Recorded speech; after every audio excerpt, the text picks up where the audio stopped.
Krishnaya Namo Namaha. Om Namo Bhagavate Vasudevaya. Om Namo Bhagavate Vasudevaya. Om Namo Bhagavate Vasudevaya. Krishnaya Vasudevaya Devaki Nandanaya Cha Nanda Gopa Kumaraya Govindaya Namo Namaha. Namo Mahavadanaya Krishna Prema Pradayate Krishnaya Krishna Chaitanya Namani Gauratveshe Namaha. Jai Sri Krishna Chaitanya Prabhu Nityananda Sri Advaita Gadadhar Shiva Sadi Gaura Bhakta Vrinda. Hare Krishna Krishna Krishna Hare Hare, Hare Ram Ram Ram Hare Hare. Hare Krishna. Most fortunate dear devotees from all over the world connected with Sri Dham Vrindavan, with Vrindavan Institute of Higher Education, for understanding the scripture, revealed scripture given by Srila Prabhupada in our study of Bhakti-Sastry. So the 4 books which we study in Bhakti-Sastry, they are Bhagavad Gita as it is, Sri Isopanishad, Nectar of Instruction and Nectar of Devotion. So why 4 books for Bhakti-Sastry? So a devotee who is Shastri means knows the scripture. And what in the scripture? Bhakti. So for us to understand the Bhakti among the scriptures available, why these 4 books are selected? So first we will discuss this, why these 4 books for our Bhakti-Sastry.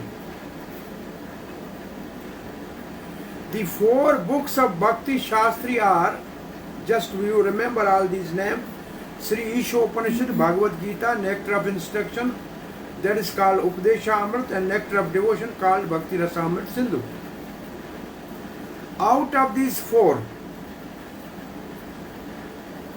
Sri Isopanishad and Bhagavad Gita are most important books among the 4 books we study. Why they are most important? They are the foundation for understanding the basic philosophy of Krishna consciousness. So for the basic philosophy of Krishna consciousness, the Sri Isopanishad and Bhagavad Gita are most important. The other 2 books which we study, Nectar of Instruction and Nectar of Devotion, are composed by, composed mostly and compiled by Srila Rupa Goswami. So there is a systemic progression in the 4 books, and that we study. Let us see. Are you getting all these slides? Brother, can you display all this one by one?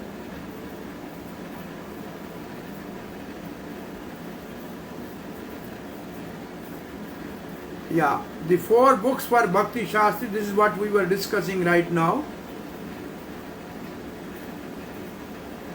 And you have not to write, you will get this cooked material as a fast food. So just try to understand now. So this is a systematic study of these books, all right?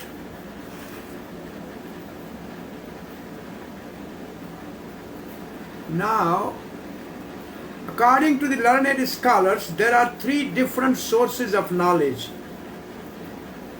So the knowledge which we acquire is come from 3 sources, and that in a Vedic terminology is called Prasthanatriya. So new word now coming in your vocabulary, Prasthanatriya means 3 source of knowledge. Tri means 3, and Prasthan is a source of knowledge. So one is called Shruti Prasthan. Shruti means Veda, which is only heard. So Shruti Prasthan for us in our Bhagavad Bhakti-Sastry is Sri Isopanisad, because it is part of the Veda. Therefore it is Shruti Prasthan. The other is called Smriti Prasthan. Smriti means remembering. It means in a written form. And our Bhagavad Gita, since it is in Mahabharata, which is a history or itihas, is called Smriti Prasthan. And the third source of knowledge is called Vedanta Prasthan, is called Nyaya Prasthan. Nyaya Prasthan, the Vedanta Sutra is considered Nyaya. Nyaya means logic. And we don't study Vedanta Sutra, but instead we study the natural commentary by the same author Vyasadeva, Srimad Bhagavatam. So, for us as a devotee of Krishna consciousness, we follow all three prasthan, which is the source of knowledge. We study Isopanishad as Shruti Prasthan.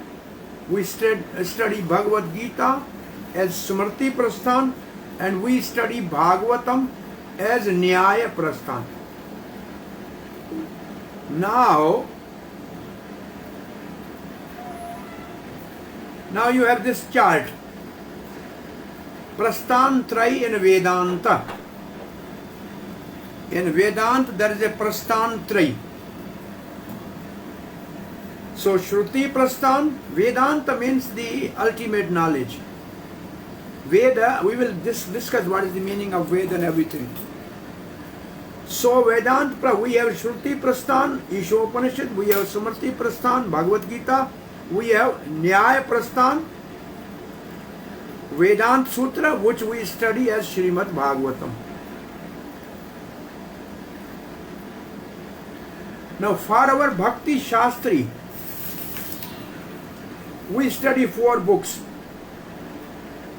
But for our life as a devotee in Krishna consciousness, we have 4 more books, rather 3 more books.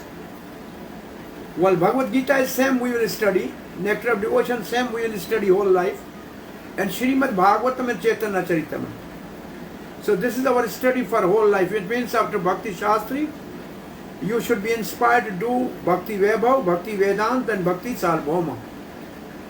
So Bhakti Vaibhav will be Bhagavatam first 6 cantos, and then you will go for Bhakti Vedanta further next of the cantos, and then when we study Chaitanya Charitamrita, then it's called Bhakti Sarvabhauma. So again, remember this, Shruti Prasthan is Isopanishad, Smriti Prasthan is Bhagavad Gita, and Nyaya Prasthan is Bhagavatam. But generally speaking, Bhagavad Gita is Vedic.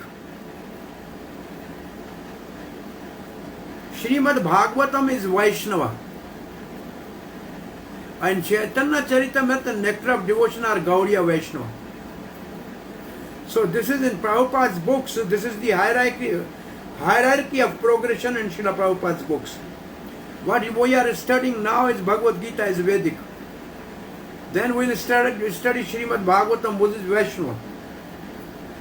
And then we study the Chaitanya Charitamrita and Nectar of Devotion, which is now we are studying, is a Gaudiya Vaishnava. So this is our position our book's position in the context of the Vedic knowledge. Now Sri Isopanishad, which is Upanishad, deals with self-realization. Means the Atma Gyan or knowledge of the soul. Sri Isopanishad, mantra number 15, verse number 15, points out that the Atma, individual conscious being, is part of the Supreme, the Absolute Truth, the Supreme Conscious Being. And the devotee prays to please show his face.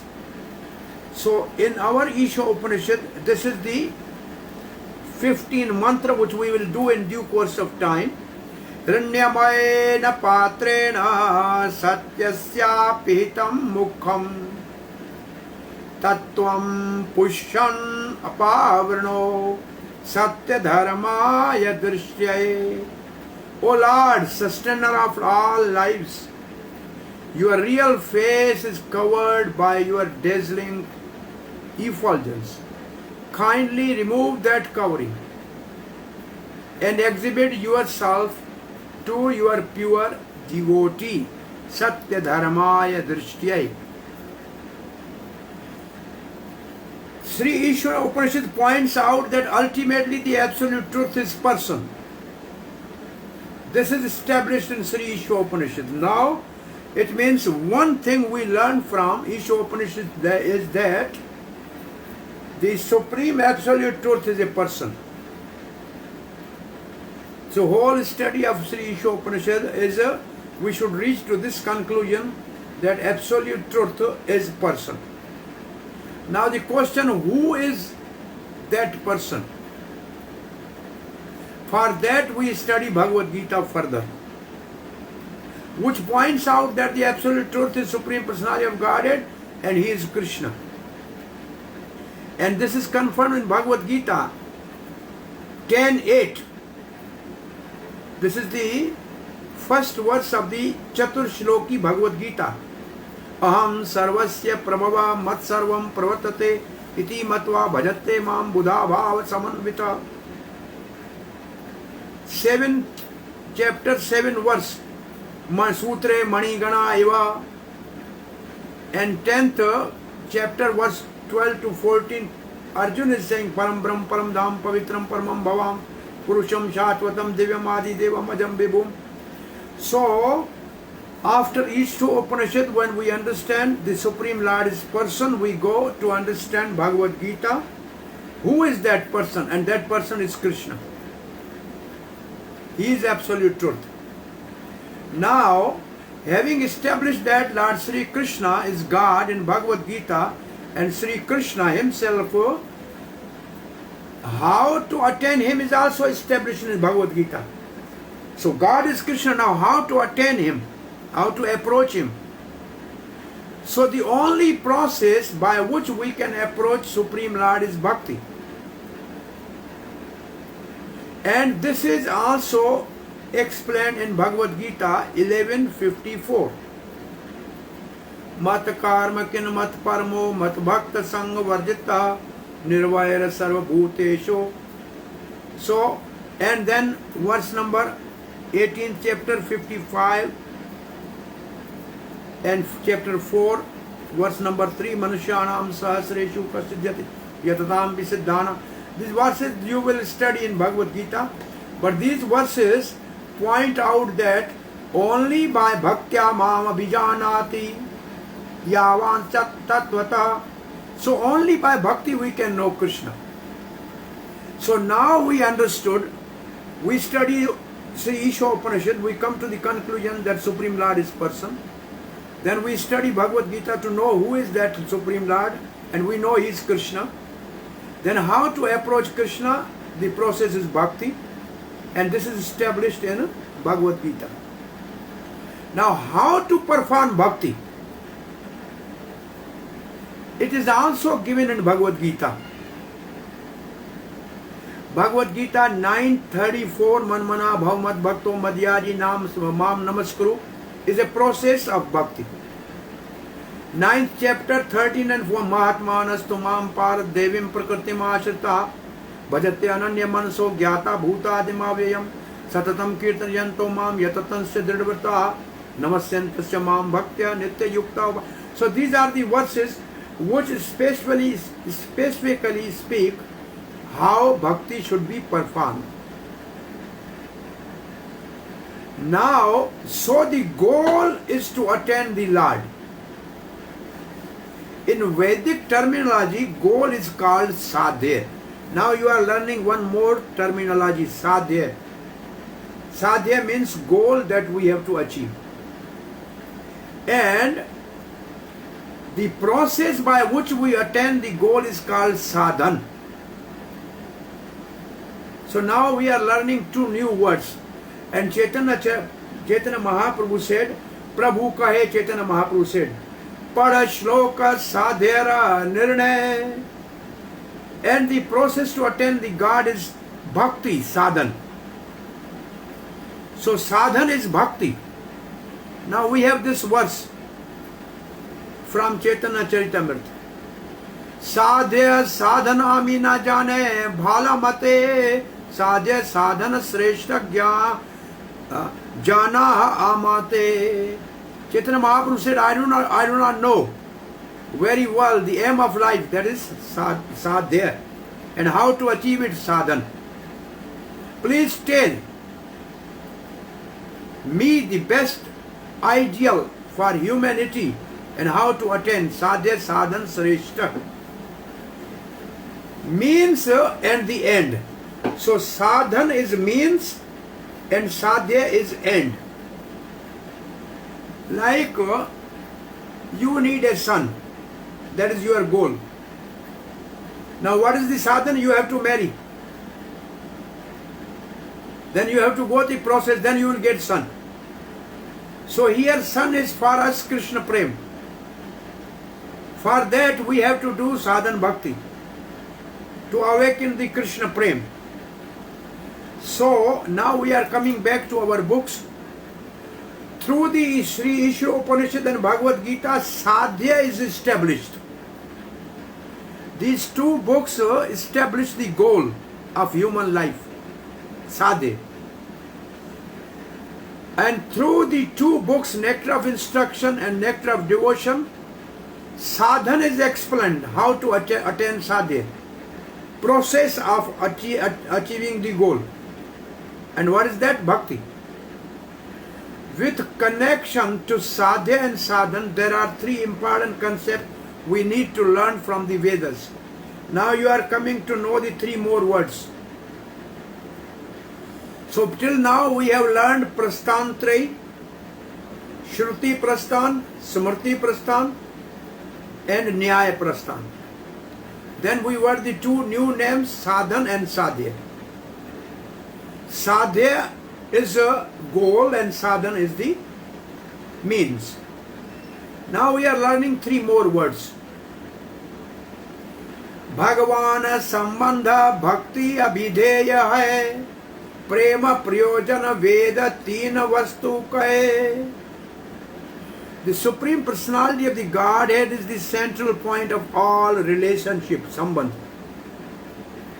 Acting in devotional service to Him is one of the real occupation, abhideya. And attainment of love of God is called ultimate goal of life, priyojana. These three subject matters described in Vedic literature. So now what three words we have learned today? Sambandha, that's called Sambandha Jnana. Abhideya, process of bhakti. And Priyojan, the goal, the love of Krishna.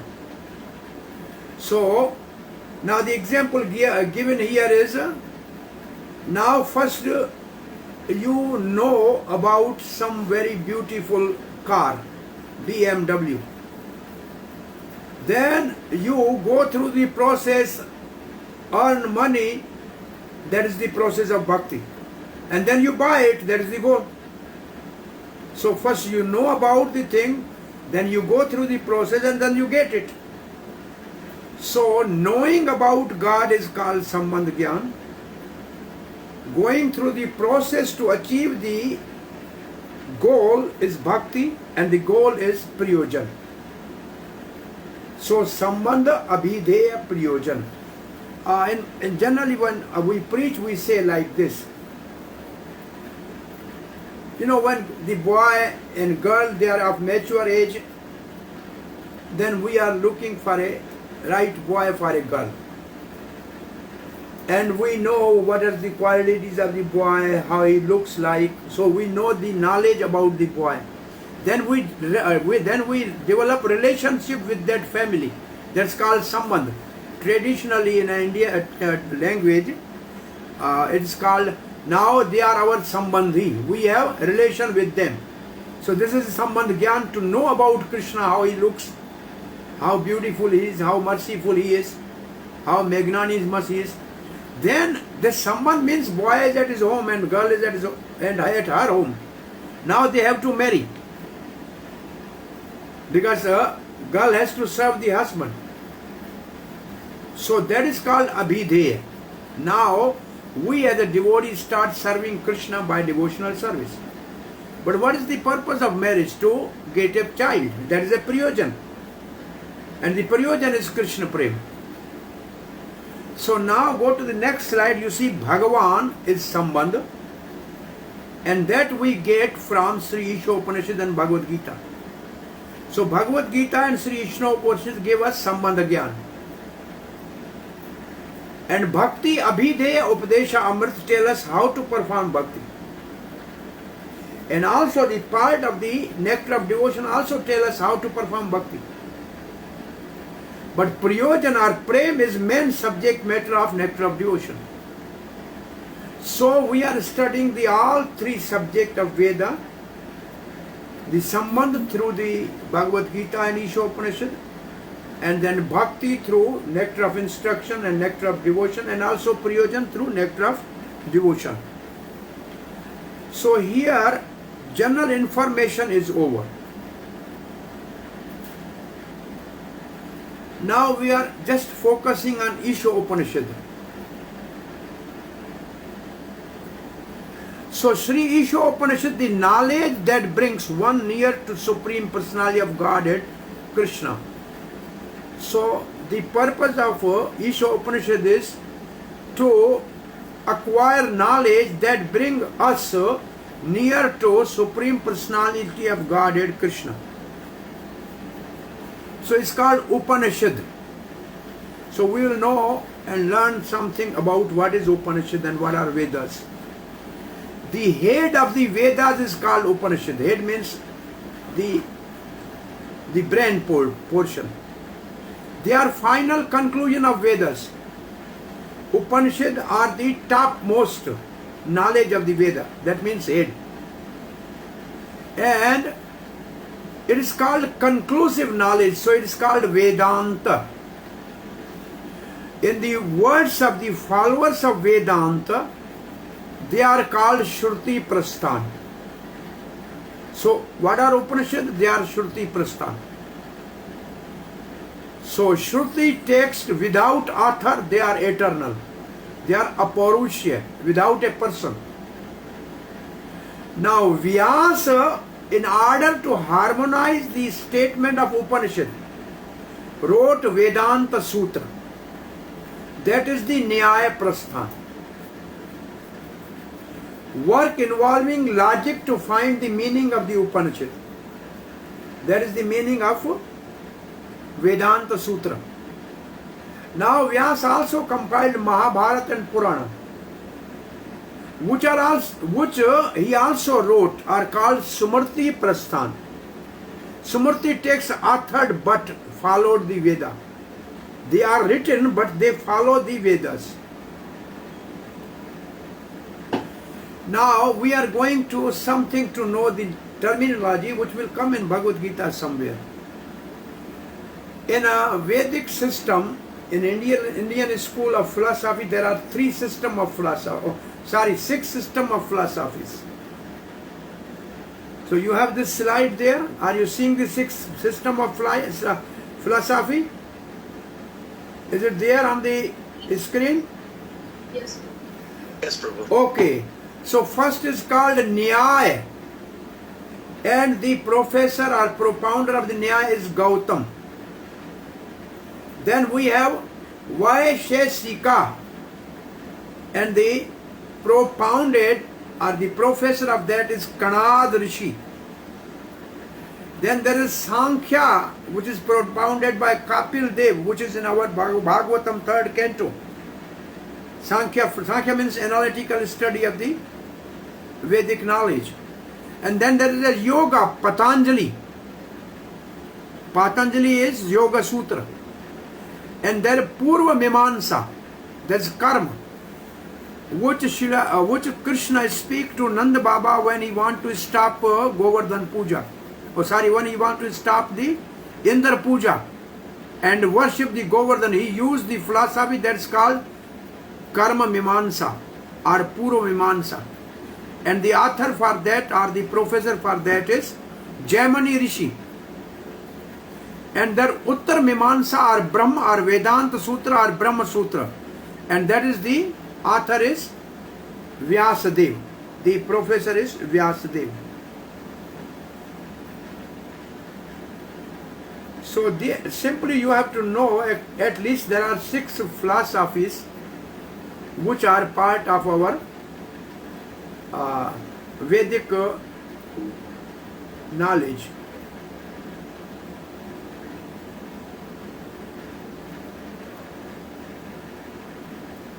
All right. So now we are going to next step. See the Sad Darshan. The another, now you are learning the new word. Sad means 6 and Darshan means philosophy. So 6 philosophies are technically in Sanskrit are called Sad Darshan. Shad means 6. Like Bhagavan, Shad Guna. 6 characteristic of God. It's called Shad Guna. Shad Darshan. And these Shad Darshan, they are, among these darshan there are 2 divisions. One are Astik or faith in Vedas. And other is Nastik or no way faith in Veda. So Vedic thought there are 6 schools that just we discussed. Nyaya, Vaisashika, Sankhya, Yoga, Mimamsa and Vedanta. They are Astik. Astik means believing in God. And what are the Nastik or not believing or atheistic? Atheistic are 3. Buddhism is atheistic. The philosophy of Buddha is called Sunyavad. Technically, Buddhist philosophy is called Sunyavad. Jainism, there is no concept of God. And Charvakism, just materialism, enjoy. Beg, borrow or steal. Get the pizza and enjoy. But among the Vedanta, we have 2 divisions in our Indian school or Vedic school. Advaitvad and Dvaitvad. Advait means oneness. That is Shankaracharya and most of the people in India, they follow this concocted some sort of Advaitvad. A means no, Dvait means 2. It means the soul and Supreme are one. It's called oneness. And the another Vedanta is called Dvaitavad. And all the Vaishnava 4 schools follow the Dvaitvad. And in the Dvaitvad, we Gaudiya Vaishnava follow Achintya Bhed Abhed Tattva. So Dvaitvad, there is a Madhva Dvaitvad, there is a Ramanuj Dvaitvad, and then there is a Chaitanya Mahaprabhu's Dvaitvad, that is Achintya Bhed Abhed Tattva. So, again now we are elaborating on the same 3 concepts. Prasthantriya in Vedanta. Prasthantriya in Vedanta. Vedanta here means general Vedic knowledge. Shruti Prasthan, we have 4 Vedas. Rigved, Yajurved, Samaved and Atharved. In Smriti Prasthan we have Itihasa, that is Mahabharata and Ramayana. Then we have 18 Puranas. And you have to correct the spell. This is Pancharatra. The P-A-N is not, I think in your slide there is a mistake. You have to correct this. I think it can be corrected. It is Pancharatra. I think most of you are familiar with the four names of the Vedas, right? Are you familiar with the four names of the Vedas? Yes. Everybody? Everybody? Itihasas, you know the two Itihasas? Mahabharata and Ramayana. These are the histories. With when the histories are in chronological order and they pinpoint some particular dynasty, like Mahabharata has Pandavas and Krishna, Ramayana has Ramachandra. And Puranas are the histories with teaching. There are histories, but they are not in chronological order. They are not focused on one particular dynasty, but they have a teaching along with that, and that coincides with the Vedas. And Pancharatra, see this, I am correcting, can I correct you or let me see? I cannot correct you. It's not it's not Paschatra, Ratra, it's Pancharatra. The S has to be changed by N. Panch means 5, Ratra means night. Devrishi Narad was instructed by Lord Narayan how to worship the deity. So Pancharatra are called Sattvic Tantra for doing the deity worship. So in our Krishna conscious movement, we follow the two paths. One, we follow the Pancharatra Vidhi for our deity worship, and we follow the Bhagavad Marg or Bhagavad path for our regular devotional service. So now in a Nyaya Prasthan, we have Vedanta Sutra. So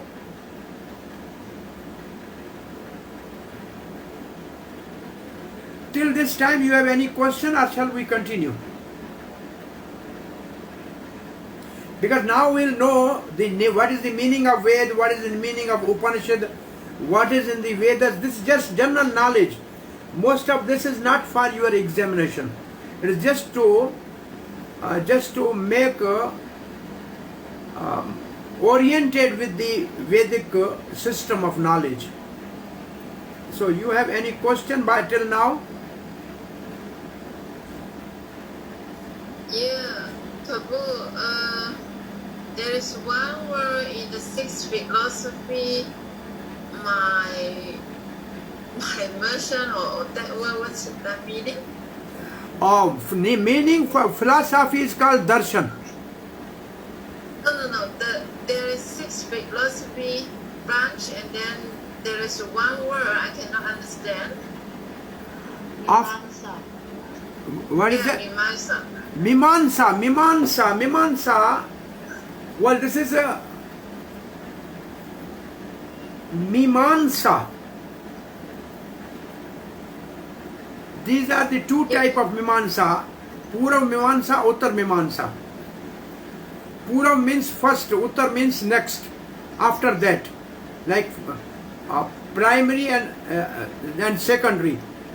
So primary are the Purav Mimamsa is called Karma Mimamsa.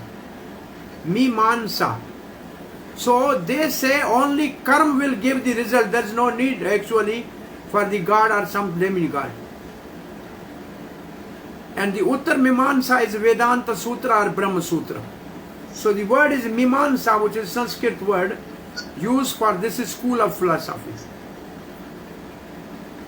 Is it okay, Chatura? This word is Sanskrit word for the meaning is rasa, yeah? No, not rasa. Mimamsa is not rasa. Rasa is a mellow.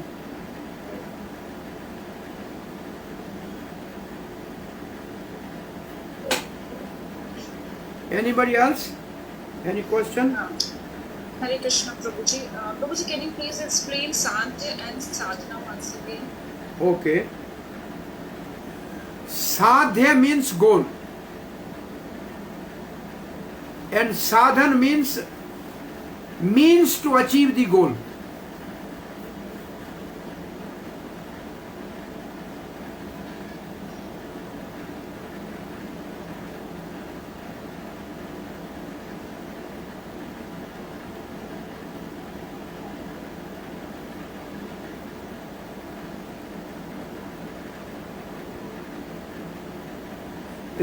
Is it okay? Understood? Yes, Prabhuji, you also explained for the Bhagavad Gita and Isopanisad is for Sadhya. So, What's the say again? Bhagavad Gita what? Bhagavad Gita and Isopanisad will establish the Sadhya. Sadhya means goal, Supreme Lord. Yes. Okay. And the two other books, they give us the process to achieve the goal, that is sadhan. Okay. Thank you.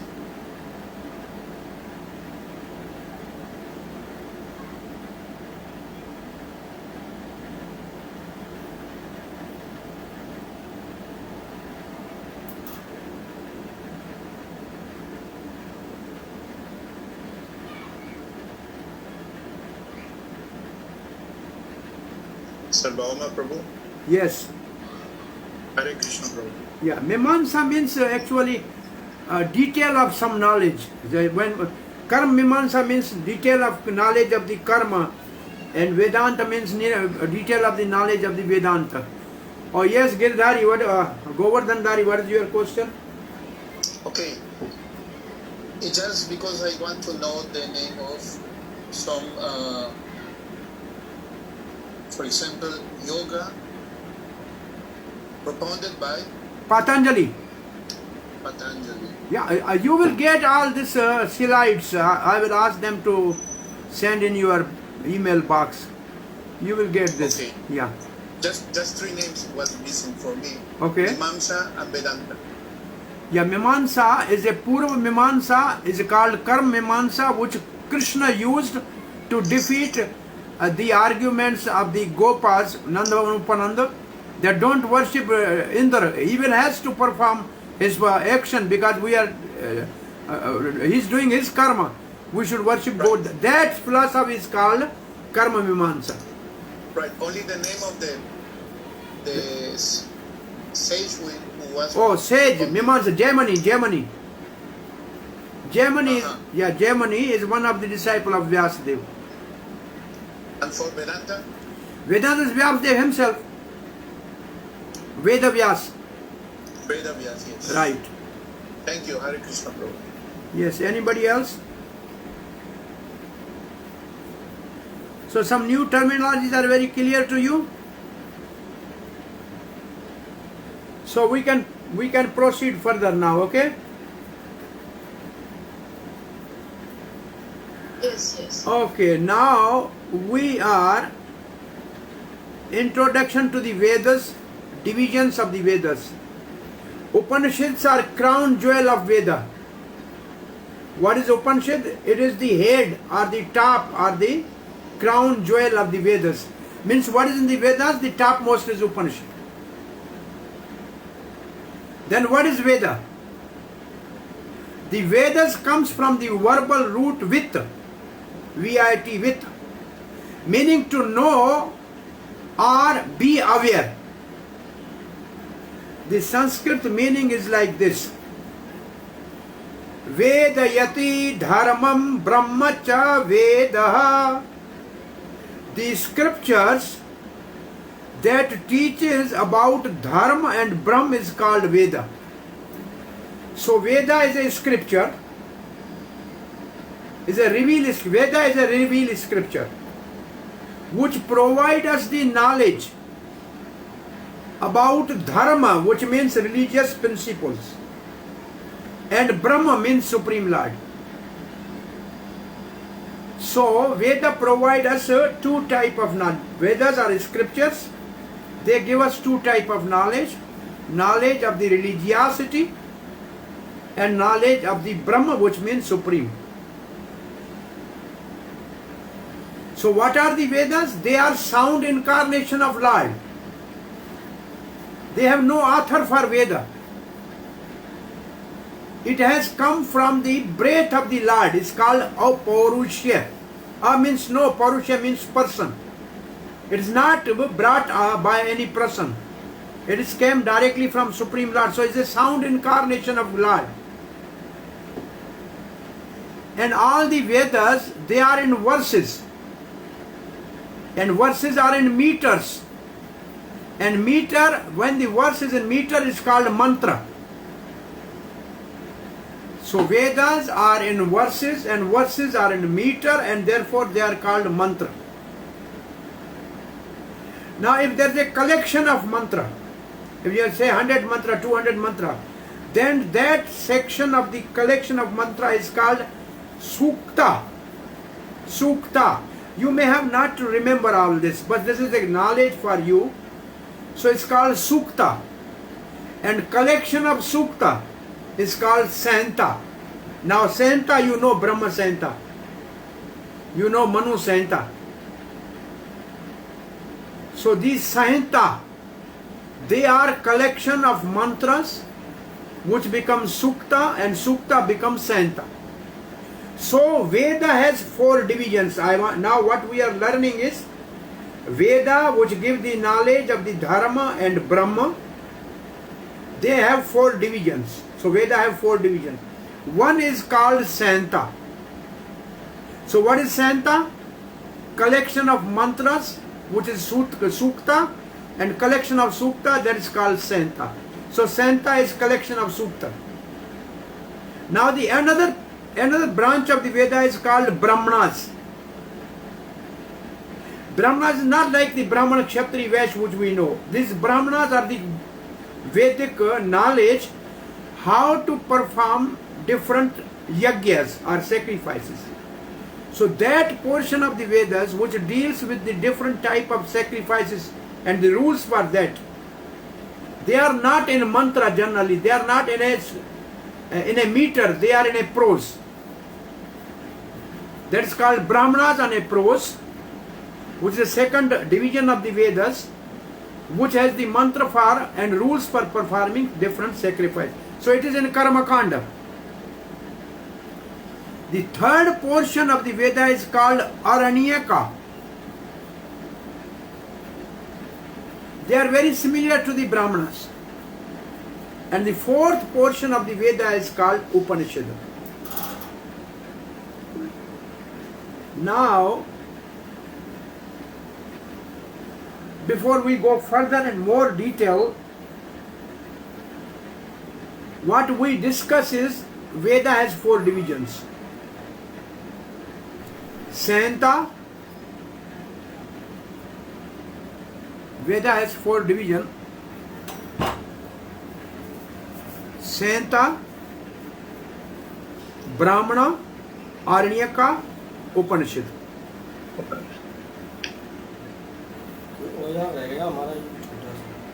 Hare Krishna, how to pronounce? One minute. हाँ क्या? औजार रह गया था, मैं छोटा सा आपको मिला है थे। एक सफाई की अभी मेरी क्लास हो रही है, 11 बजे आना फिर। भूल से देख लें। Sorry, now what is your question? How to spell center the word? How to pronounce? How to spell it, yeah. You mean there are 4 parts of Vedas? No, not 4 type of Veda. Veda have 4 type of knowledge. Are the 4 divisions of the like one book has a 4 divisions. So Veda has a Santa portion, Veda has a Brahmana portion, Veda has a all Vedas. So now we know 4 Vedas. By now we know 4 Vedas. Come to the next slide first. See, there are 4 Vedas above: Rig Veda, Yajur Veda, Samaveda, Athar Veda. Now each Veda has a different 4 divisions. Now Rig Veda has a Rig Veda Santa. And Rig Veda has Aitriya Brahman. The Brahman in the Rig Veda is called. You have not to remember. Simply, just it is knowledge for you. And Aitriya Aranika. And then one Upanishad which is in the Rig Veda branch is called Aitriya Upanishad, and this Aitriya Upanishad. So similarly, Yajur Veda has two divisions. Shukal Yajura, which means white, and black Yajur, which means Krishna. Or in these there are Taitriya Santa and what? No need to remember all these words. The point we are bringing is, where is Ishvara Upanishad we are studying? We are studying Sri Ishvara Upanishad. Where is this actually in a Vedas? So I am giving the whole information simply for that one purpose. So in a Shukal Yajur Veda, there is Ishvara Upanishad. So Ishvara Upanishad is branch of the Shukal or white Yajur Veda. What we are going to study is a Sri Ishvara Upanishad. It is the branch of the Shukal Yajur Veda.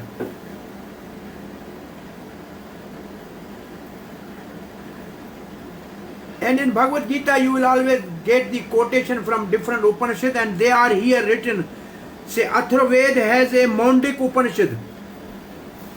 Sam Ved has Chandogya Upanishad. All these are in our Bhagavad Gita quotes. You will get all these Upanishads.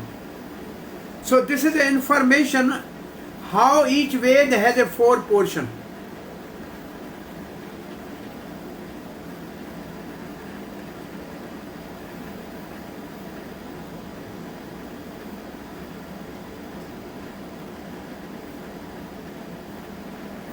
Okay, now we are, don't get into the detail of this. Simply the information only for one purpose. What we are studying Ishvara Upanishad, in which branch of the Veda it belongs. It belongs to the Yajur Veda. So after Srila Vyasadeva divided the Veda into 4 books. So before there was no written book. Before Kali Yuga, Ved Vyas divided the one Veda into 4.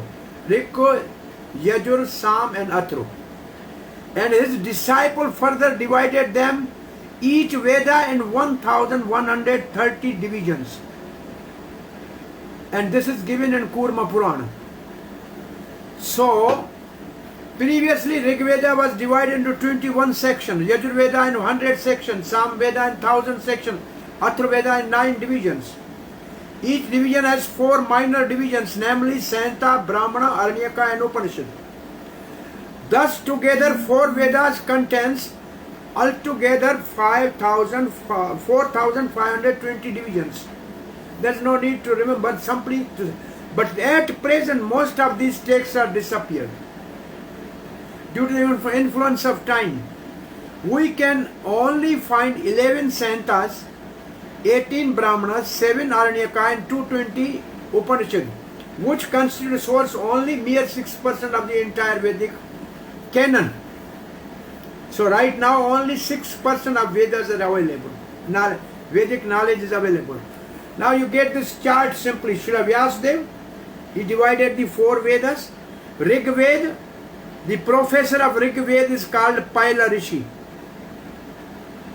The professor of Yajur Veda is Vaishpayan.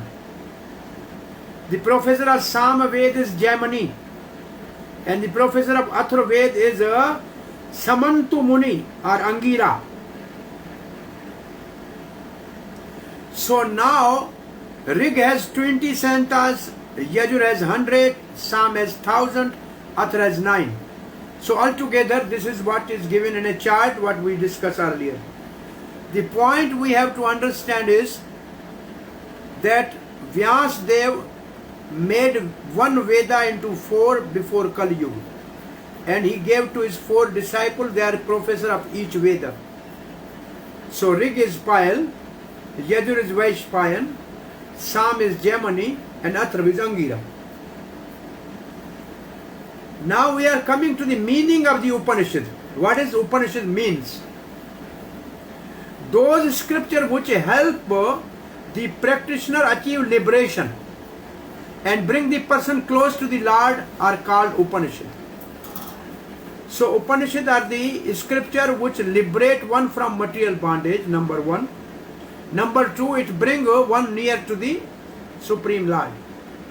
So Upa means near, and Nishidati means bring.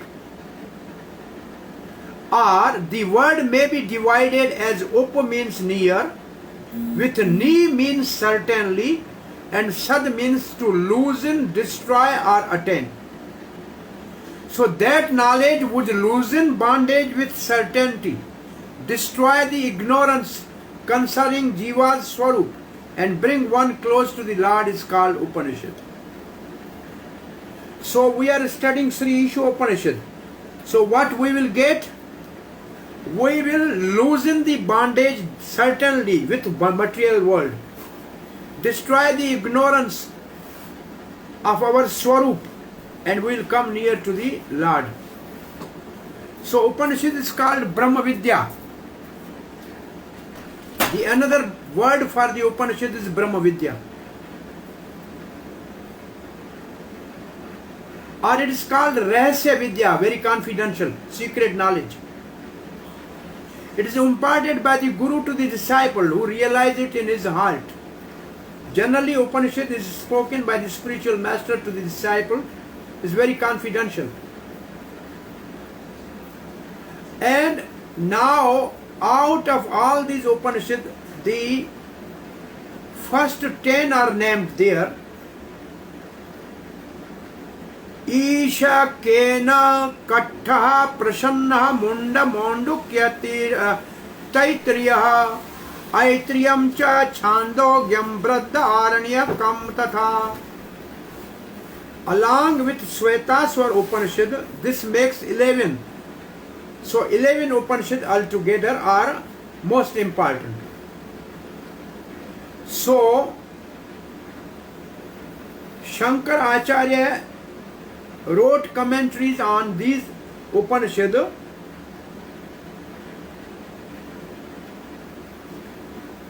Anyway, what we are, Ramanuja Acharya has not written any commentary, but his disciple Ranga Ramanuja has written commentary on all 11, except Isha Upanishad. Sri Madhvacharya, our Acharya, wrote commentary on 11 Upanishads. Our Baldev Vidyabhushan has written commentary on 10 Upanishads, but only available is Isha Upanishad. So Srila Prabhupada has given us Isha Upanishad only. Now, from where this word Isha Upanishad name came? Isha Upanishad takes its name from the first word of its first verse. It is the last chapter of Shukla Yajur Veda. So where is the Isha Upanishad? It is the last chapter of Shukla Yajur Veda, containing 40 chapters. So Shukla Yajur Veda has 40 chapters. The last chapter is called Isha Upanishad, because it is contained within the Vajsainya Santa. It is the part of the Santa which is called Vajsainya. Therefore, it is sometimes called Vajsainya Singha, Samhito Upanishad. Anyway, this is nothing for you to remember. This Upanishad has 18 mantras. What we will discuss now, 18 mantras of this Upanishad. They describe 3 subjects. The Paramatma or super soul, the Jiva or the soul, and the goal of the Jiva. So in 18 mantra there are 3 teachings. What is Supreme Lord, what is soul, and what is the goal of the soul. So this is our Isha Upanishad.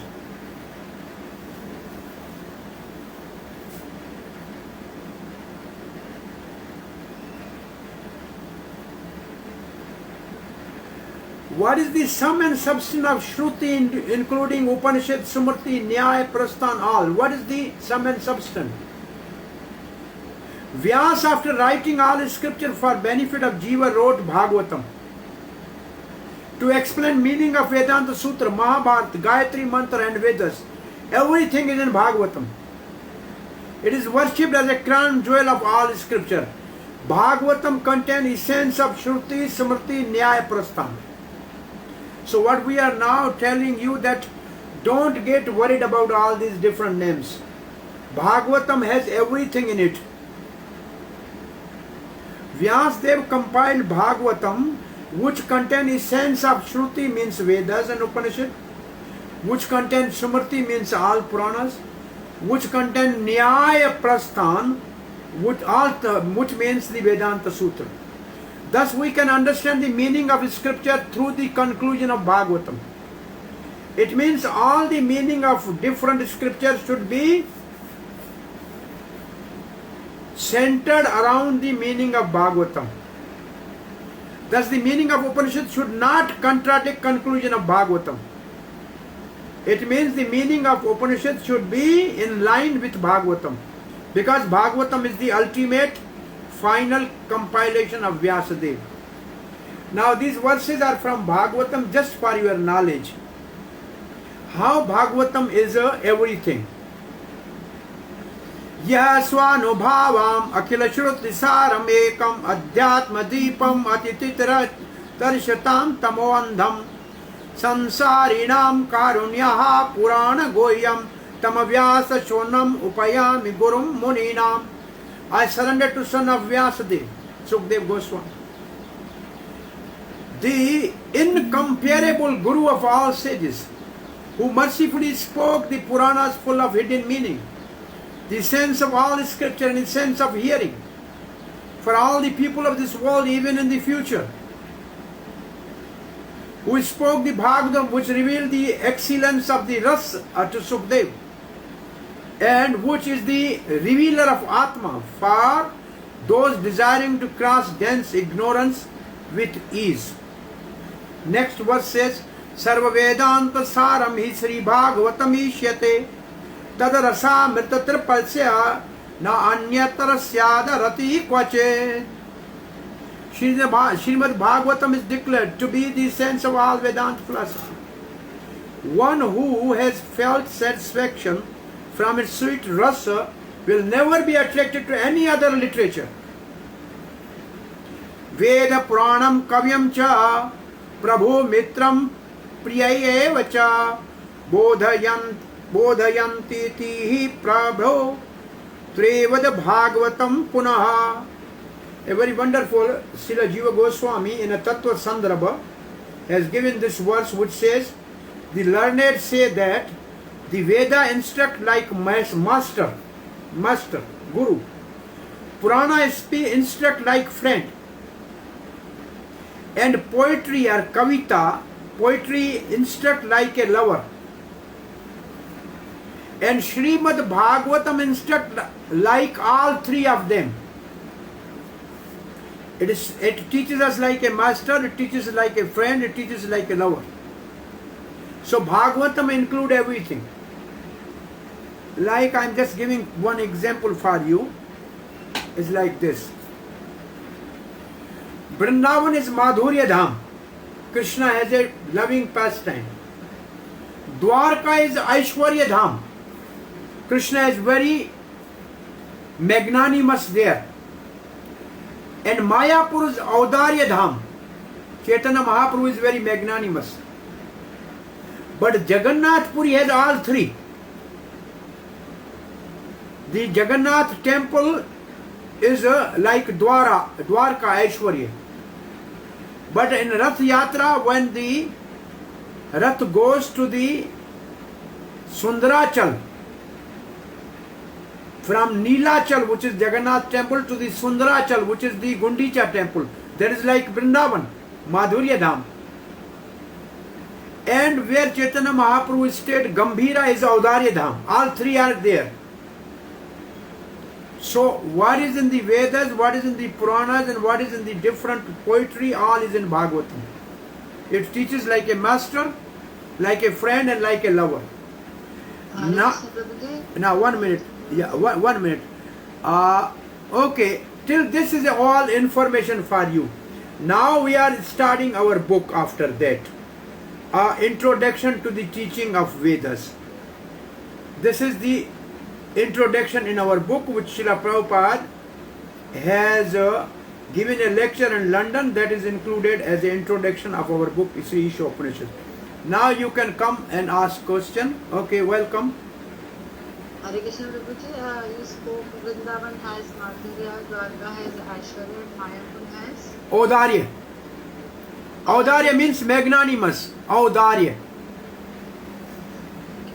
See, Audarya Dham. Audarya. Magnanimous. Can you explain a little more? Magnanimous, Audarya, Dham. Madhurya is sweetness in Vrindavan. Right. Aishwarya means opulence in Dwarka. Right. Audarya means magnanimity in Mayapur or Navadip. Chaitanya Mahaprabhu don't see qualification anything. He is very magnanimous. Audar. Till this time, any question? Prabhuji, where did when Srila Prabhupada had translated this Isopanishad, which copy, original copy did he refer to? I mean, where do we get the original copies of these Upanishads and Vedas? Is it still existing? Well, generally, some at least 11 Upanishads or some Upanishads are available in an original Sanskrit language. But somehow or other, our Baldev Vidya Bhushan is the only Acharya in our line. He has commented on the Upanishad, not our Goswamis. They did study all this. They have quoted these Upanishads in their commentaries.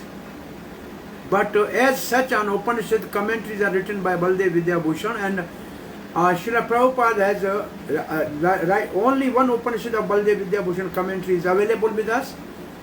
With us means not with me, but Prabhupada definitely referred to that Upanishad's commentary. I don't know exactly, but that is only one Upanishad available which is commented by Baldev Vidya Bhushan along with Vedanta Sutra itself. Hare Krishna Prabhuji. Yes. One point more I missed. Like Sri Isopanishad is the last. What is the what we learn from Isopanishad? What is Lord? What is the goal? And the third one was. What is this Paramatma or super soul? What is soul? And what is the goal of the soul? Well, when we study this mantra, you will also get again the details. Now you open your book. Anybody has any other question? Are you satisfied? Are you comfortable? Yes, Prabhuji, just one question. Yeah.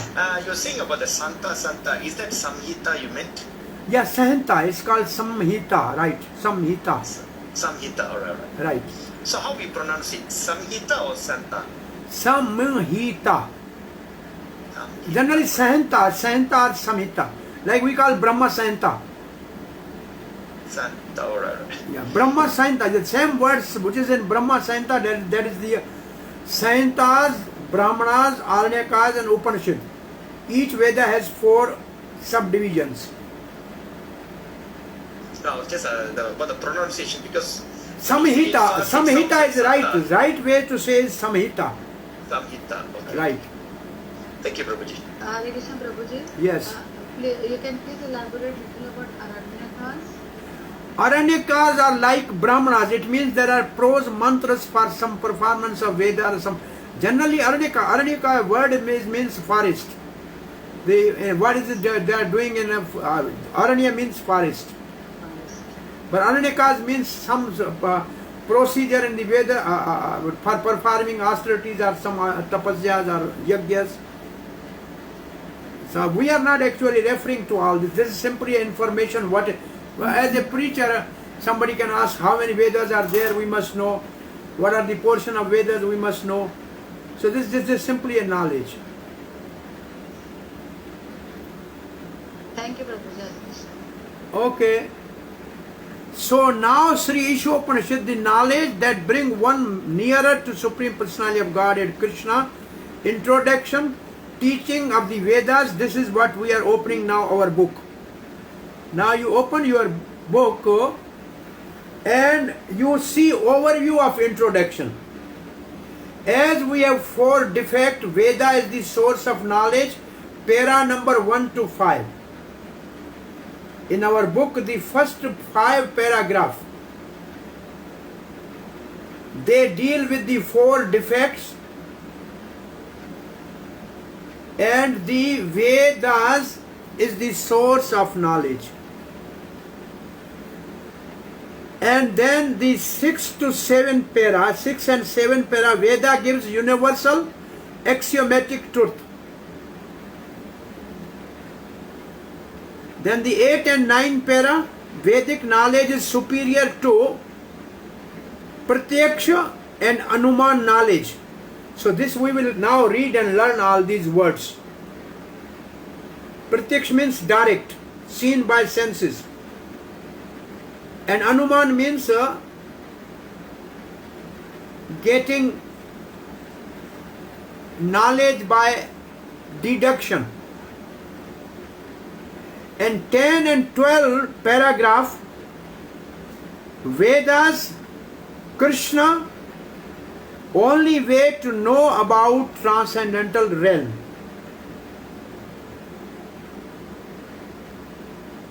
And 13 para, Krishna is the ultimate goal of the Vedas.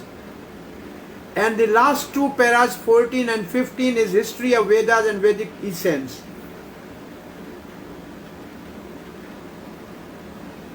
So this is the breakdown of the introduction which is in our book.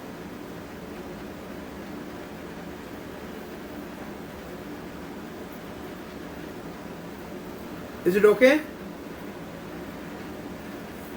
It means like a summary. It means if you have to answer what are the 4 defects, it is in the first paras. If you have to answer what are the 3 ways to acquire knowledge, this is in the next paragraph. So this is for your information. So next slide for you is like that. Expansive level of all knowledge, Veda means this. Average Vedic literature, restrictive 4 Vedas. So 4 Vedas is restricted, but there is a lot more expensive level, all knowledge, average Vedic literature and the 4 Vedas. So this is sort of, we are doing very small thing. Now we are giving you the names, Sanskrit name for the 4 defects which are in the first part of our book. These are the 4 Sanskrit word: Brahma, Pramada, Vipralipsa and Karana Patav. Ishwarera Vakya Nahi Dosh Ei Sab. This is a verse from Chaitanya Charitamrita. The material defect, Dosh Ei Sab, of mistake, Brahma means mistake. Our senses are incomplete, we make mistake, that means Brahma. Illusion, Pramad. One minute. To make mistake is Brahma. Illusion, Pramad. Cheating, Vipra, Lipsa, cheating. And senses are insufficient. Karana means senses generally. Karana in Sanskrit means senses. Patav means they are inefficient.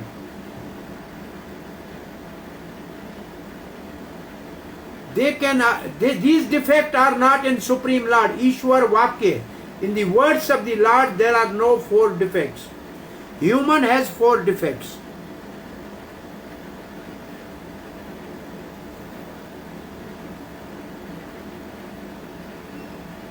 Before we go to the next slide, I want one of you to read what is in our book. Srila Prabhupada is giving lecture. Somebody can read this? Teachings of the Vedas, delivered as a lecture by His Divine Grace A.C. Bhaktivedanta Swami Prabhupada on October 6, 1969 at Conway Hall, London, England. Ladies and gentlemen, today's subject matter is the teachings of the Vedas. What are the Vedas? The Sanskrit verbal root of Veda can be interpreted variously, but the purport is finally one. Veda means knowledge. Any knowledge you accept is Veda. For the teachings of the Vedas are the original knowledge. In the conditioned state, our knowledge is subjected to many deficiencies. The difference between a conditioned soul and a liberated soul is that the conditioned soul has 4 kinds of defects. Okay, now what Srila Prabhupada has given us information, Veda means knowledge. One thing, simply. This is the one meaning of the Veda, to have knowledge. So therefore we gave the 3 levels of knowledge. General knowledge, restricted knowledge, and the 4 Vedic knowledge, the specific knowledge. Now Srila Prabhupada, conditioned soul and liberated soul. Can somebody explain me what is the meaning of conditioned and liberated soul? Anybody can speak about the conditioned soul and liberated? Yes, welcome. Hare Krishna Prabhu. Conditioned soul is those who are affected by the 3 modes of nature, those who are influenced by the 3 modes of nature. Conditioned by 3 modes of material nature. Conditioned by 3 modes of material nature, they are conditioned soul, they are bound. Yeah. And liberated souls are, they are not affected by the 3 modes of nature. So liberated souls are in a spiritual world generally where there is no influence of 3 modes of material nature. Okay, there are 2 technical words I am telling you today, which you will learn in Bhagavad Gita. Generally the conditioned soul is called Jiva Bhuta and liberated soul is called Brahma Bhuta.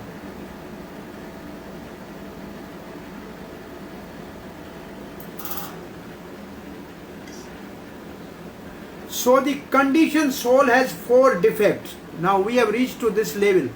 So conditioned soul has 4 defects. And what are these 4 defects? We gave you in slide in Sanskrit name for the 4 defects. Now you find out the English word and then put there the word defect.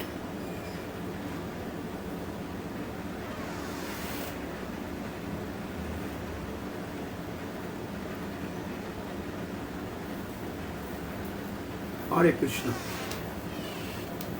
So now Srila Prabhupada says 4 kinds of defect, but he's not telling right now any which defect.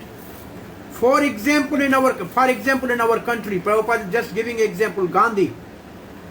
So Mahatma Gandhi, so many people told him don't make mistake, but he made so many mistakes.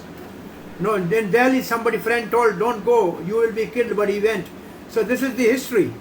But what is the defect? He made the mistake.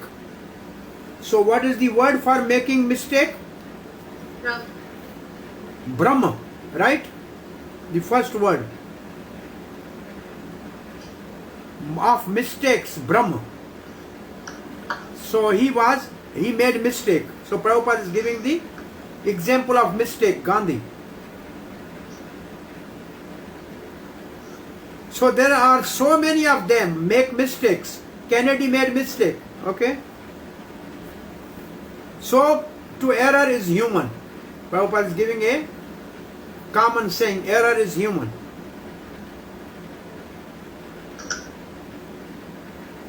There is a defect of conditioned soul, alright.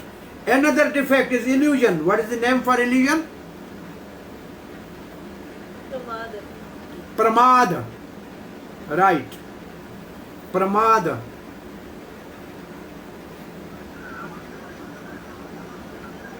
Which means accept something which is not. Now here Srila Prabhupada is just giving us information that what is not, there is another word, Maya. Maya means what is not. Ma means na, Maya, what is not. So it has nothing to do with Pramad, but simply same meaning. Now Srila Prabhupada is giving example of Pramada or illusion. And the example is, everyone is accepting body as oneself. And you ask, who are you? I am John, I am rich man, I am that man, I am that man. This is illusion. So, for Parmad, the example is, I identify my body or my business or my nationality, something is illusion. And making mistake example is Gandhi and Kennedy and so many. Now Prabhupada is coming to the third defect, cheating propensity. Vipralipsa. Vipralipsa, right.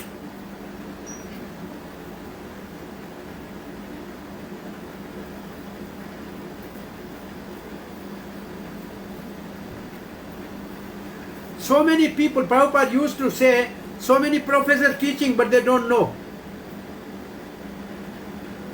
So now you go to the next slide, you see how there is a 4 progressive defects. Para 1. This is paragraph 1. Cheating propensity, illusion, we don't realize it, feeling. Then mistake, we can't realize it. We don't realize it. We can't realize it, judgment. And limited senses. But the reality is beyond all this. So cheating propensity leads to illusion. We don't realize. It's like a feeling. Making mistake, we can't realize. Judgment. And then we lead to the limited senses. Therefore we can't see reality which is beyond that. I think this, when somebody was saying, I think this, he said, this is all cheating. And my opinion is cheating. Lastly, our senses are imperfect. We are very proud of our eyes, but we see the sun, it appears like a small globe, but it's millions times more bigger. So our senses are imperfect.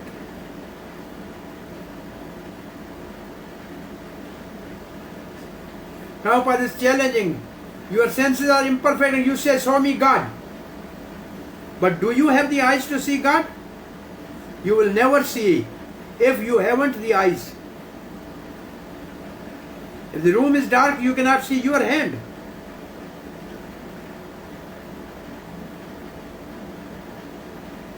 So we cannot really expect knowledge from our senses.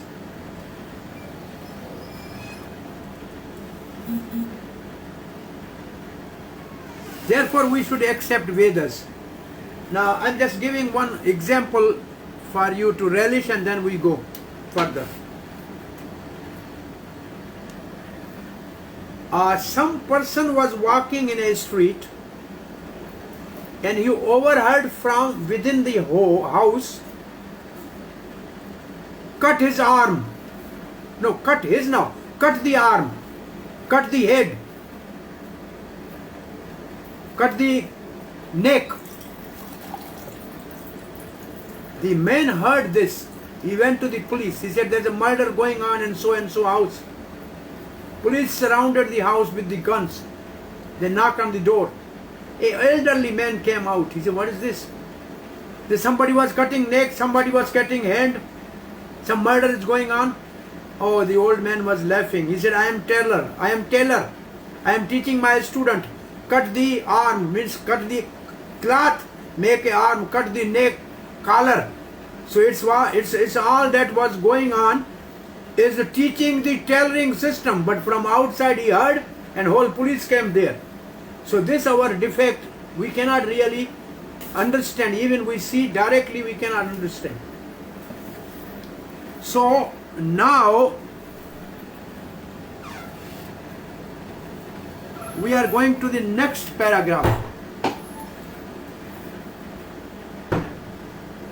You may call the Veda Hindu, but the Vedas are not Hindu.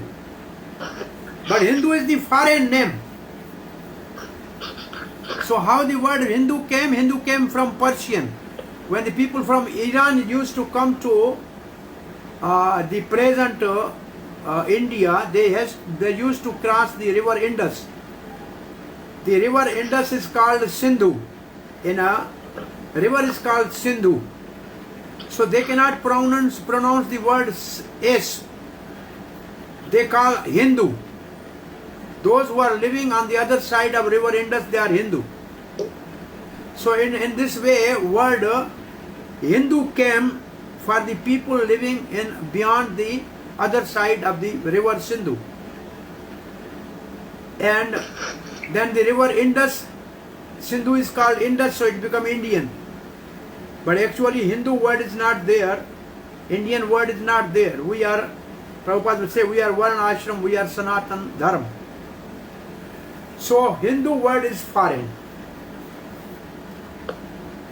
We are Varna Ashram Dharma, followers of the Vedas. We accept the human society in 8 divisions, 4 Varnas and 4 Ashramas.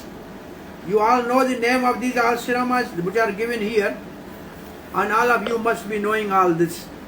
Brahman, Kshatriya, Vaishya and Kshudra, Brahmachari, Grastha, Vanprastha and Sannyas is okay. And what is their function? Prabhupada has given something like that. Now Prabhupada is writing one line. Can you read this line? These natural classifications are found everywhere. This is the Prabhupada's talk with Professor Kotobasky in Moscow. That anywhere in the world there is army, yes, that is called Kshatriya. Is there anywhere in the world there is administration? Yes. There are teachers and universities and professors? Yes. So professors are Brahmanas. Are there agriculture people and businessmen? Yes, they are Vaishyas. Are there workers and laborers? Yes, they are Shudras. So these 4 Varnas are everywhere. So Srila Prabhupada is girdling this one thing, this system of Vedic 4 divisions is everywhere, but it's in a perverted form.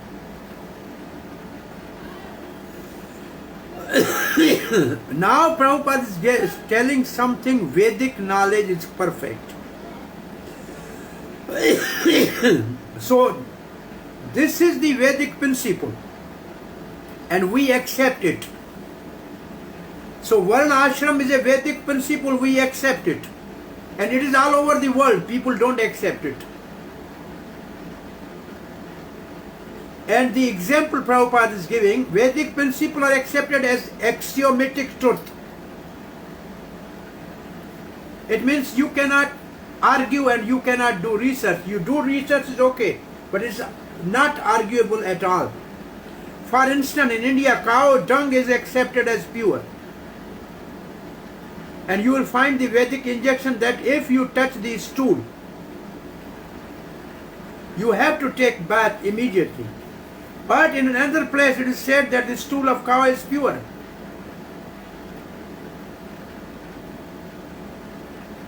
If you smear cow dung in an impure place, that place becomes pure. With our ordinary sense, we cannot argue. This is contradictory.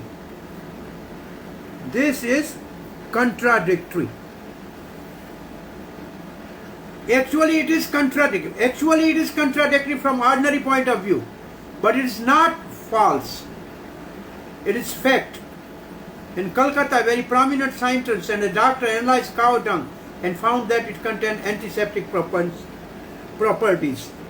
So this is one example Prabhupada gave. And somebody can give another example of the Vedas which appears wrong but it is right. One is cow dung. Is there any other example you know? The conch shell? Yeah, conch shell is a bone. Nobody should touch the bone, but we are blowing it.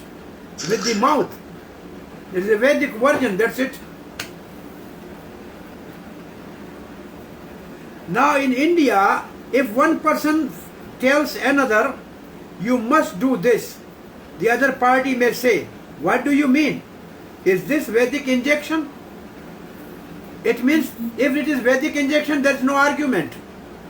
Then I will follow. The another name for Veda is Shruti. We have discussed this. What is Veda is? Shruti.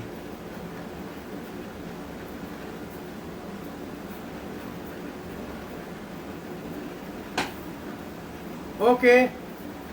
Shruti refers to the knowledge which is acquired by hearing. Shruti means ear. Ear means hearing. Shruti refers to knowledge which is accepted here. It is not experimental knowledge. Shruti is considered to be like a mother. Now Prabhupada is giving an analogy. Shruti is mother. We take so much knowledge from our mother. For example, if you want to know about the father, who is the father, the answer only can be given by mother. And you have to accept it. No possibility of doing experiment to find out whether our father, who is our father.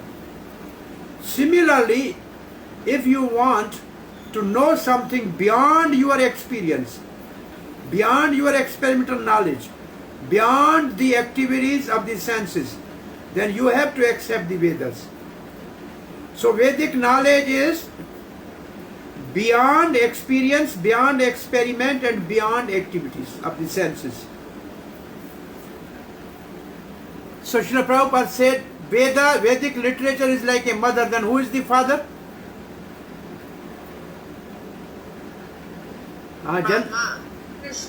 Krishna. Yeah, Krishna is father, right. Vedas tell Krishna is a father. And for us, a spiritual master is father and Vedic knowledge is mother. And then we get the knowledge of the Supreme Lord. When we do get initiation, the father is a spiritual master, he accepts us and he gives us the transcendental knowledge which is mother. And then we will know about the Krishna, right? Now,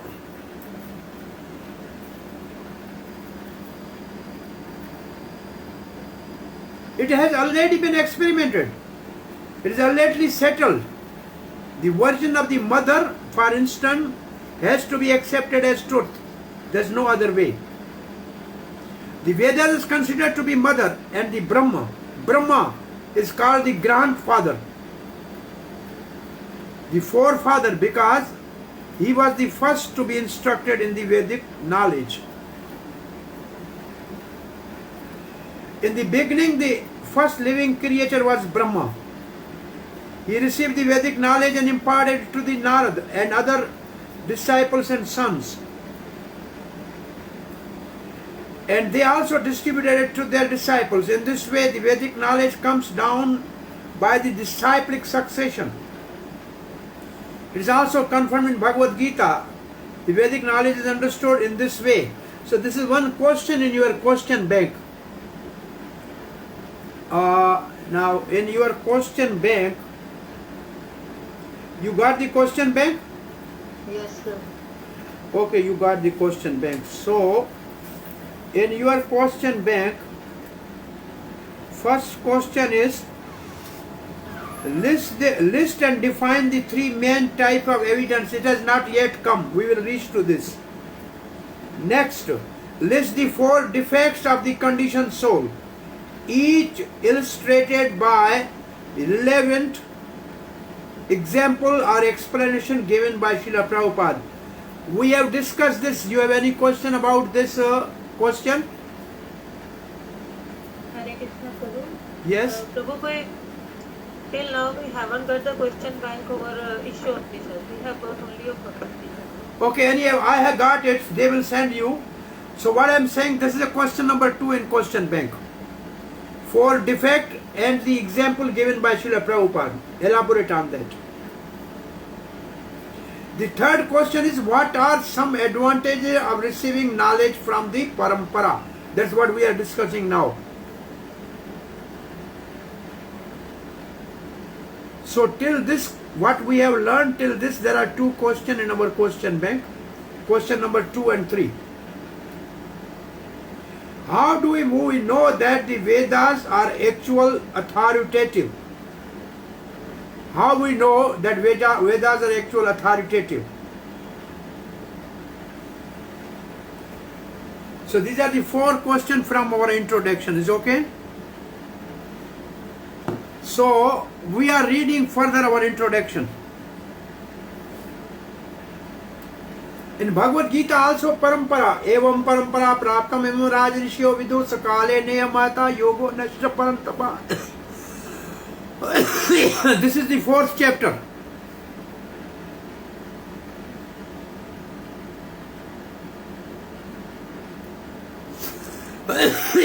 So if you, now Prabhupada says, if you make experimental endeavor, you come to the same conclusion. But just to save the time, you should accept.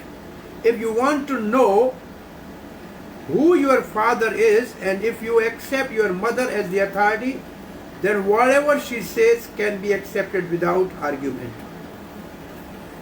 There are 3 kinds of evidence. Now we are reaching to the next topic. So how the Vedas are authorities? As mother is the authority for the father.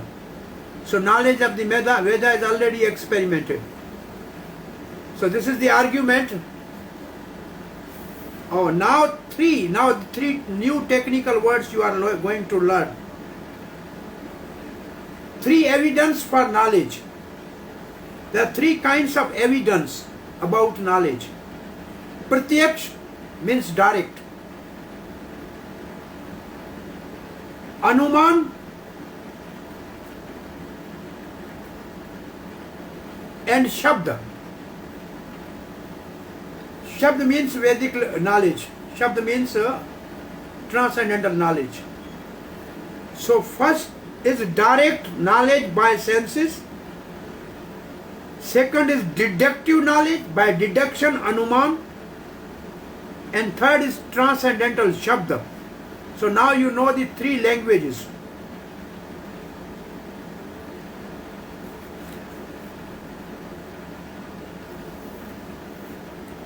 Or 3 new words. Pratyaksh Praman, Anuman Praman. Praman means evidence. Praman means evidence.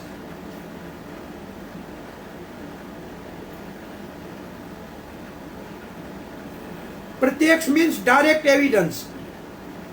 Direct evidence is not very good because our senses are not perfect. We are seeing the sun daily and it appears just like a small disk, but it is actually far, far larger than many planets. Of what value is this seeing? Therefore, we have to read books. Then we can understand about the sun. So direct experience is not perfect. Then there is Anuman, inductive knowledge. Inductive knowledge. It may be like this, hypothesis. For instance, Darwin's theory says it may be like this, it may be like that. But this is not science.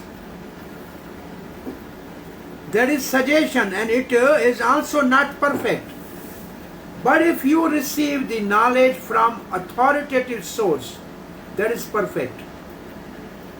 If you receive a program guide from the radio station authorities, you accept it. You don't deny it. You don't have to make an experiment because it is received from the authoritative source. So by now we have the 2 knowledges. One by direct perception, one by hypothesis or Anuman. Anuman is like that. You see, you can see a mountain from a distance, and top of mountain it appears like there is a smoke. Or you can think, oh, there may be fire there. So it's like a hypothesis. You go there, there's nothing fire, it is a cloud. It may be cloud, it may be fire. So from a distance view, you see the mountain, it appears that there is smoke there may be a cloud there, it appears to be dark. So this is called hypothesis, this is maybe like this, Anuman. Now Vedic knowledge is called Shabd Praman, transcendental evidence. Another name is Shruti. Shruti means that which is that this knowledge has to be received simply by oral reception. Accept it. Vedas instruct that in order to understand transcendental knowledge, we have to hear from the authority, the spiritual master. Transcendental knowledge is knowledge from beyond the universe. We cannot even go to the end of the universe. So how can we go to the spiritual world? Thus, to acquire full knowledge is impossible. Now you see the third slide. You go to the next slide. In this world, total knowledge is like this whole one, full. One portion is agree with Pratyaksh and Anuman. Well, we see with our eyes car is moving, we see with our eyes buildings are there. We agree with that, and then Anuman also, we hypothesize something and we understand. So this is some 1/3 knowledge we get like this. Then there is a disagrees. Some people don't agree with all that which we say. Now what is going on in the world, that corona vaccine, oh, somebody said, oh no, don't take, oh no, take. It will protect, it may protect, it may not protect. This is all hypothesis. So some don't agree with all these things. But then the third is transcendent knowledge, which is beyond that. So this is the total knowledge, but transcendental is beyond all these agreement or disagreement. This is transcendental to the both. Now, Srila Prabhupada is discussing something. There is a spiritual sky, which means a transcendental world. There is another nature, spiritual nature, which is beyond manifested and non-manifested. Manifested is this world. But how will you know that there is a sky where the planets and inhabitants are eternal in a spiritual world? How will you know this? All this knowledge is there, but how will you make experiments? It is not possible. Therefore, you have to take the assistance of Vedas. It means if we want to know the knowledge of the transcendental realm, then we have to refer to the Vedas. In our Krishna conscious movement, we are accepting knowledge from highest authority, Krishna. So who is Veda for us? Krishna. Krishna is accepted at the highest authority by all classes of men. I am speaking list of the two classes of transcendentalists. One class is transcendentalists called impersonalists, Mayavadis. They are also called Advaitvadis. And they are generally known as Vedantists, led by Shankaracharya. And there is another class of transcendentalists called Vaishnavas, like Ramanuj, Madhvacharya, Vishnu Swami. Both Shankar Sampradaya and Vaishnava Sampradaya have accepted Krishna as Supreme Personality of Godhead. Shankaracharya is supposed to be an impersonalist who preached impersonalism, impersonal Brahm, but it is a fact that he is covered impersonalist. In his commentary on Bhagavad Gita, he wrote, Narayan, the Supreme Personality of God, is beyond this cosmic manifestation. And then again he confirmed that the Supreme Personality of Godhead Narayan is Krishna. He has come as a son of Devaki and Vasudeva. He particularly mentioned the name of the father and mother. So Krishna is accepted as Supreme Personality of Godhead by all transcendentalists. There is no doubt about it. Our source of knowledge is Krishna. In Krishna consciousness is Bhagavad Gita, which comes directly from Krishna. We have published Bhagavad Gita as it is because we accepted Krishna as he is speaking without any interpretations. That is Vedic knowledge. Since the Vedic knowledge is pure, we accept it. Whatever Krishna says, we accept. This is Krishna consciousness. So now what we are discussing is Shabda Praman for us is Krishna and Bhagavad Gita. And Krishna is accepted by all transcendentalists. And in Bhagavad Gita also you will know by 15th chapter, Krishna is the compiler of the Vedas. He is to be known by the Vedas.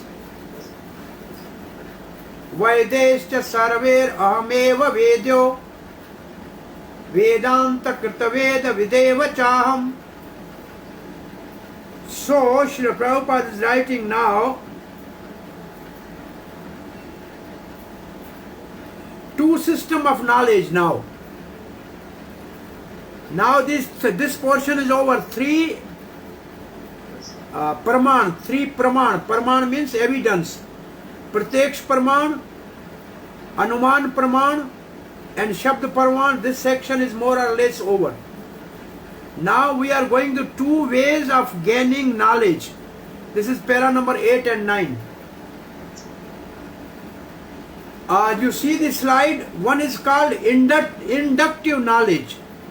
Aroha Pantha. Aroha Pantha. And one is called deductive knowledge. Avaroha Pantha. Pantha means path. You got this? Oh, you have not started this? This slide is invocation. Now we are not doing invocation. We will do tomorrow. I think we will read this section tomorrow. Who is speaking? Hare Krishna. One thing is there. Who is speaking? There's some microphone is on. Rasika Prabhu, could you mute yourself? Okay? Old house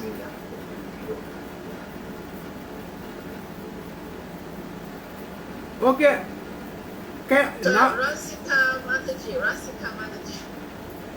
two ways of gaining knowledge. Two system of knowledge in material world, inductive and deductive. Inductive is called Aroha, means climbing up. And deductive is called Avaroha, means descending down. One is ascending knowledge, one is descending knowledge. You see first our slide. Is there slide on the screen? Can you bring this slide? Just before this. Go back. In slides, go back. Brother Nandan, can you go back in a slide?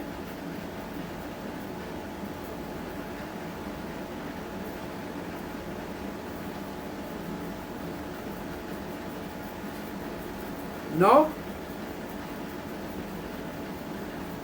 Nobody is at the PPT? Okay, we are reading maybe for five more minutes, and then tomorrow we will continue from introduction to the invocation, first verse. So for example, there are two systems of knowledge in material world, inductive and deductive. From deductive, you accept that man is mortal. Your father say man is mortal. Your sisters say man is mortal. Everybody say, but you say man is mortal. But you do not experiment. You accept it as a fact, that is, man is mortal. If you want to research and find out whether man is mortal, you have to study each and every man. And you may come to think, that there may be some man who is not dying, but you have not seen him yet. So, in this way, your research will never be finished. In Sanskrit, this process is called Aroha. Aroha.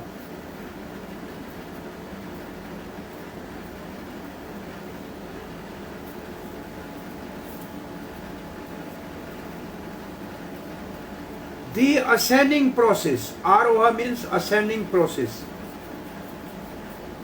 If you want to attain knowledge by personal endeavor, by experience, by exercising your imperfect senses, you will never come to the right conclusion. That is not possible. So, inductive is not good. Aroha is not perfect. There is a statement in Brahma Samhita, just ride on the aeroplane which runs at the speed of mind. Our material aeroplanes can run 2000 miles per hour, but what is the speed of mind? You are sitting at home and you immediately think of India, say 10,000 miles from America, and at once it is in your home. Your mind has gone there. Mind's speed is so swift. Therefore it is stated, if you travel at the speed of mind for millions of years, you will find that spiritual sky is unlimited. It's not possible even to approach it. Therefore, Vedic injunction is that one must approach the word compulsory is used. A bona fide spiritual master or guru. And what is the qualification of a spiritual master? He is one who has rightly heard the Vedic knowledge from right source. And he must practically be firmly established in Brahma. These are the two qualities of he must have, otherwise he is not a bona fide. So what are the two qualities of bona fide spiritual master? I am using Sanskrit word. Brahma Shrotri, Brahma Nishta. Brahma Shrotri means heard Vedas. And Brahma Nishta means established in Brahma. Generally, the spiritual master is called Brahma Shrotri, Brahma Nishta. Brahma Shrotri, Brahma means Veda. Shrotri means heard. He has heard the knowledge and disciplic succession of the Vedas. And Brahma Nishta means he is firmly fixed in the Supreme Lord in his service.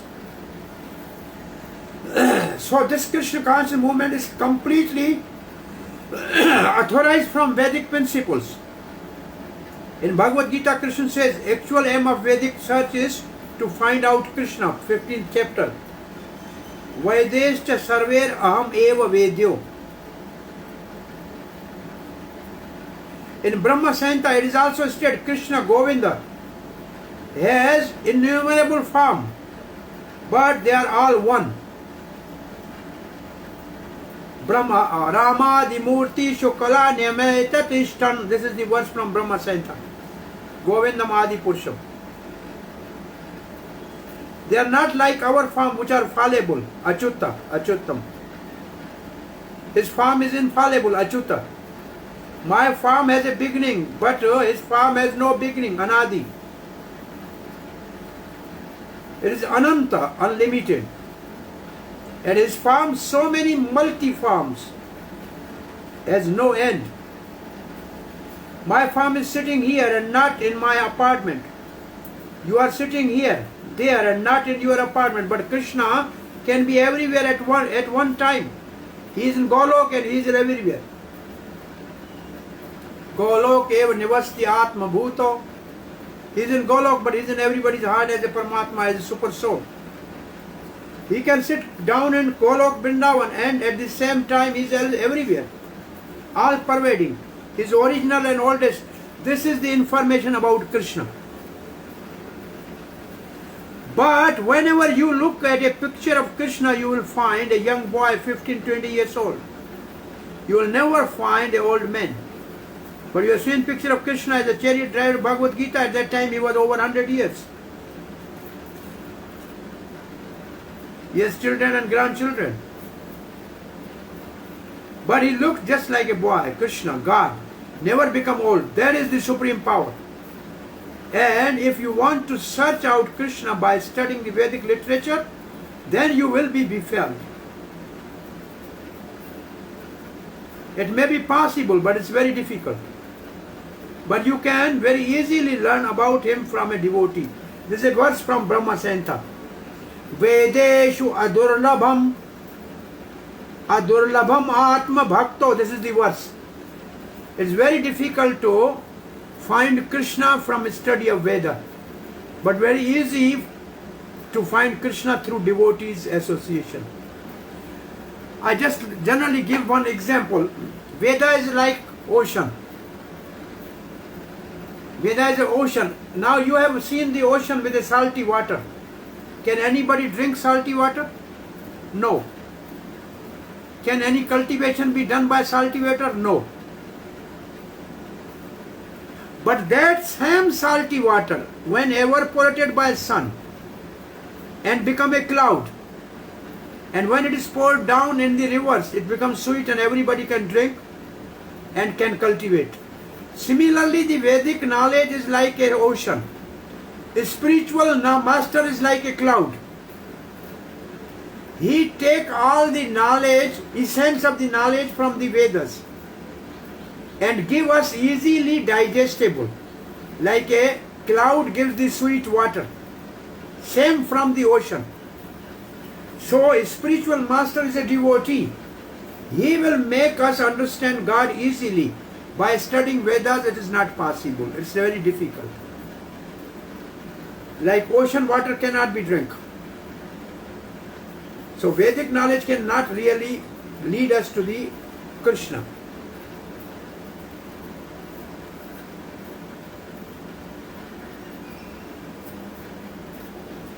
His devotees can deliver you.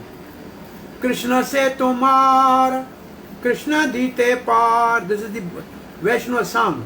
Krishna is yours. You can give Krishna.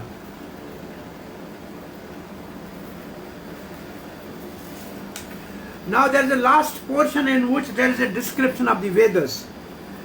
Now your slide you can see that you can see the last two slides and then we end today for today. Is the slide there? Two paths of gaining knowledge. Go before this. This. Two ways to gain knowledge. Inductive, aroha. Particular to general. Particular to general. Man dies is a particular. You go to the journal, find out every man dies or not. No possible, no conclusion. Detective, avaroha. Descending process coming from Krishna through Parampara. From general to particular.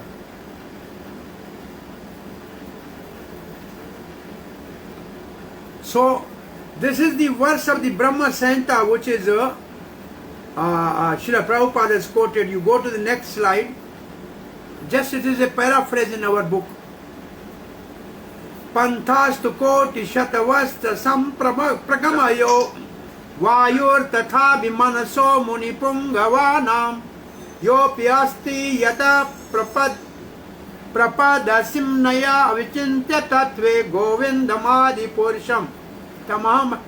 I worship Govinda, the Premier Lord, only the tip of the toe of whose lotus feet is approached by the yogis who aspire after the transcendental and take themselves to pranayam and by drilling the respiration, or by the jnanis who try to find out the non-differentiated Brahman by the process of elimination of mundane extending over thousands of millions of years. So your mind cannot reach there, that's the point. So here in our We have one only section left in our Isha Upanishad introduction, and that section left is the history of the Vedas. Almost we have done. You can read this. Tomorrow we can have some question answer and go to the Isha Upanishad invocation, the first verse. Okay? You have any question or comment? Or anything? So only we have left almost 2 pages. You can read these 2 pages, which in actually we have described in the beginning of the introduction. What is Veda and what are the branches of Vedas? You can read this, and tomorrow the 4 questions from this question bank you find out. Better you answer tomorrow, today evening, then you will be fresh. So there are 4 questions, 4 defects and their example, 3 process of acquiring knowledge, and 2 paths, and then the one is about the Parampara. So you have any question or comment?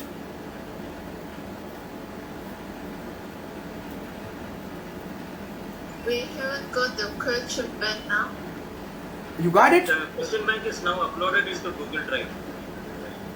Okay, you can better you take some time today.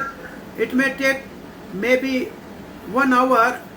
Then you can write these questions. You will be completely confident that you are correctly understood it, and then you can refer it anytime. It will be fresh in your mind. I would suggest you answer this question maybe 4 or 5 lines and read this introduction, and finish this today. That will be nice. Anybody has any other suggestion, question? Are you comfortable with my language, pronunciation, accents, or speed?